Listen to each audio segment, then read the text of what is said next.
বলেন, আল্লাহর নাজিল করা এই সর্বশেষ আসমানি কিতাব আল কোরআনে কোনো ভুল আছে? সন্দেহ আছে?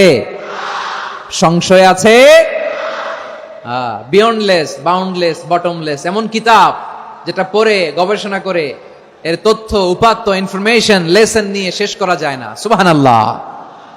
আল্লাহ বলেন, এই কোরআনকে আমি রমাদানে নাজিল করেছি, যেটা বিশ্ব মানবের জন্য পথ নির্দেশিকা। এতে আছে হেদায়েতের সুস্পষ্ট বর্ণনা, আর সত্য মিথ্যা পার্থক্য করার মানদণ্ড, কোনটা সত্য কোনটা মিথ্যা, এটা কোরআন দিয়ে ডিফারেন্সিয়েট করা যায়। কোরআন হচ্ছে ফুরকান, to differentiate between right and wrong. কোনটা সত্য, কোনটা মিথ্যা, কোনটা ভুল, কোনটা নির্ভুল, এটা কোরআন দিয়ে যাচাই করা যায়। চিল্লায় বলেন ঠিক কিনা? এজন্য এই কোরআন দিয়ে আমাদের জীবন সাজাতে হবে।